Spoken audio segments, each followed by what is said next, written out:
back to my match footage of Finnish Brutality 2025. On the second day we start with stage 9, Kasarda LinkedIn. This is definitely the physically most demanding match stage. We start at port 1, make 2 hits on the steel targets, place the rifle, and then throw the kettlebell. We have to throw the kettlebell past those 2 cones and then pull it back with the rope past those 2. Then we move back to the barricade to the next port in line, so now port number 2, and we repeat this process until we reached port number 9 and made those 2 hits there. So yeah, a really simple stage, but definitely physically demanding, especially in the cold with the complete TST gear, body armor, helmet, 12 kilograms of gear in total at least. Yeah, I started out fine. At the beginning I already started wasting time because they mentioned in the stage briefing to place the rifle with the muzzle in between those lines. And I thought they meant those black markings at the top of the board instead of those barely visible yellow lines on the side of the board. So I unnecessarily wasted time there. But yeah, I don't know why. I think my head was just not quite in the game yet of the match, since it was the first stage of the day again. So yeah, I kind of just was slow overall. The shooting was not difficult, it was just getting in and out of position in a reasonable time that was not done here by me. I also have at the port 7, I have a bad throw, meaning if you do not get the kettlebell past those 2 cones, you have move off to it, throw it again, and then go back and pull it back, so definitely wasting some more time there. Yeah.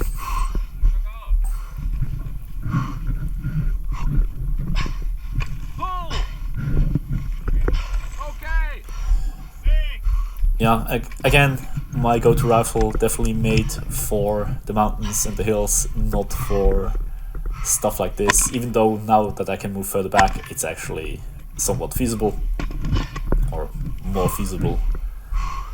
Yeah, and yeah, I was getting tired there. Instead of just focusing and pushing through, I just got lax with my throws.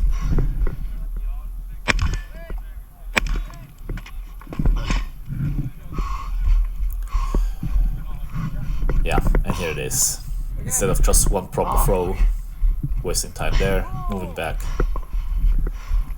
And then unfortunately pouring out with some penalties. Fuck! So on to stage number 10, Molotov cocktail.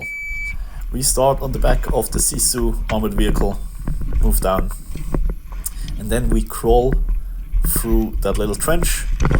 Now I had a little bit of PTSD from a previous year where I flagged myself. Even though the rifle is not yet loaded and technically the 180 does not yet apply, I still kind of try to, yeah, you see me now think about it and starting to just push the rifle out in front of me instead of actually grabbing it. Yeah, we crawl through. Then we move to the spinner and shoot the spinner through that port. Now the spinner is actually really quite easy. I forgot to load the rifle there for a bit, but then with 4 to 5 hits with 5.56, that spinner is turning. Unfortunately, I kind of just a little out of breath, stopped it there with 1 round, unfortunately. Yeah, there we go. Now we remove the magazine, have 1 high volley shot on the spinner. Bam, hit. And then we keep on crawling. Again, have to retain all your gear in this match. And you can see we keep on crawling. You can see the entire ground is kind of covered in ice. So it was really hard to get some traction with your feet, so I kind of had to end up almost clawing my way through. My arms definitely did more work than my legs. So we grab the Molotov cocktail, light the top, and then chuck it at the car. I got it in there. Unfortunately, it did not break, it did not go up. which unfortunately cost me 20 seconds of bonus that I did not get for lighting the corner fire. Well, that was just bad luck, and that unfortunately happened to quite a few people in the match. We keep crawling back, and then we make two more hits on the spinner. Kind of here, a little out of breath, I rush it, but I will make those hits nonetheless. Super fun stage, too bad for the Molotov not lighting. Ready. So, now to stage 6, scoop and shoot. We start with the snow shovel, grabbing some snow, and then moving it over to the next one. Now it seems super fucking easy. We move over there, clear the pistol tree. Now I kind of start rushing there because I have a 32 round magazine in there and I just went at it. It was, yeah, here we have to make one proper scoop and drag it back. The difficult part about this is not the scooping or the dragging, it's the fact that the ground was completely frozen and super slippery, so you really had to make sure you don't slip up. Yeah, that was the first stage and only one of two stages in the match with the pistol, so I definitely needed some time to get warm with the pistol again. Weirdly enough, a lot of people had malfunctions due to the cold in this match. I did not have a single problem with either the rifle or the handgun, and that comes down to maintenance. People used loops that were not made for the cold or too much lube in general, and that causes the guns to freeze, especially with striker-fired handguns, the striker freezing in its channel. Yeah, I just wiped my gun completely dry and didn't clean it for the 2 days, and I did not have a single malfunction. That's just gamer guns and improper maintenance that cause problems. I have stock guns and they were perfectly fine with proper maintenance. Yeah, and now last time clearing the tree. Again, unfortunately, since I went too fast, I have to make a reload there, but other than that, not too bad.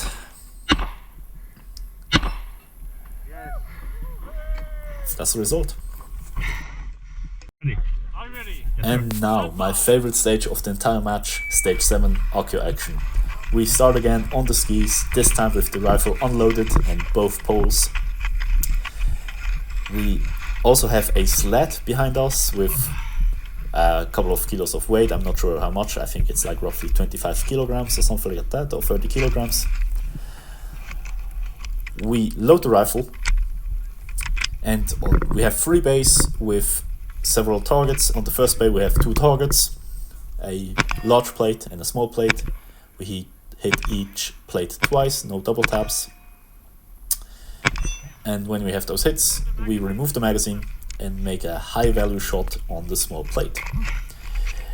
Now, in this stage, other than in all the others, you can actually reload here, reinsert the magazine, load around, remove the magazine again and retake that high value shot, but that takes a lot of time. So I decided to make sure that I make those hits, and that worked fine.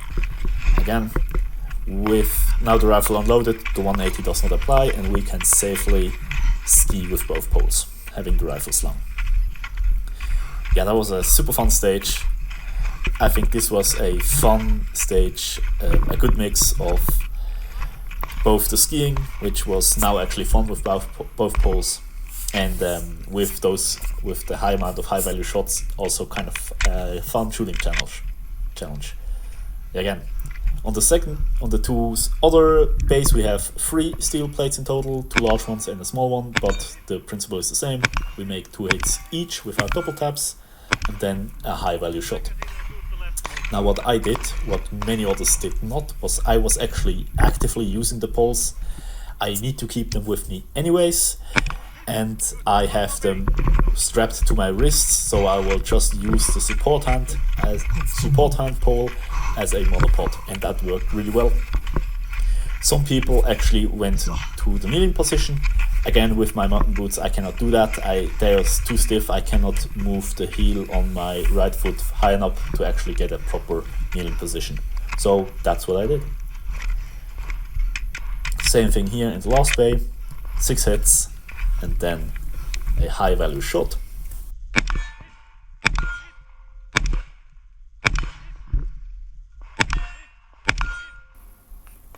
And yeah, with the monopodding on the pole, that was no issue.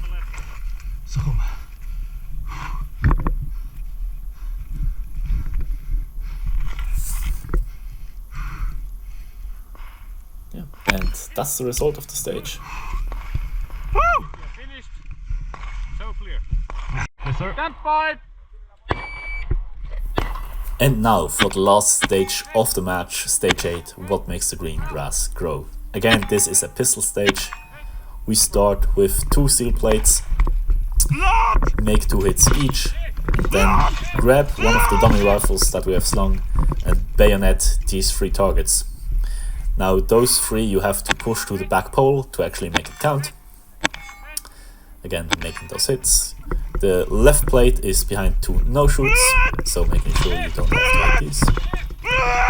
Of course, switching to Swiss German, getting some motivation there. And unfortunately, I, like many other shooters, broke this Chinese bayonet. So yeah, that happens sometimes. Snapped the blade in the middle of the handle. Clearly not made for proper Western motivation in the bayonet drill. And now for the last engagement, again 4 hits. Good, fun, short stage, and here's the result.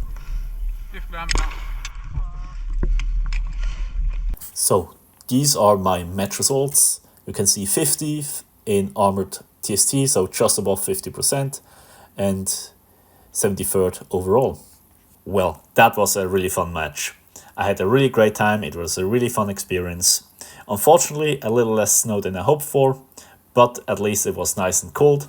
Cold enough for it to be dry, but not so cold that you actually got problems with hypothermia or anything else like that.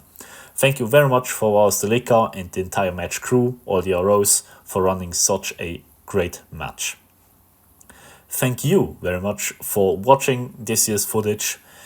Please like and subscribe, and I hope to see you again sometimes in the next match video, or maybe in a Rifleman's Corner. Bye.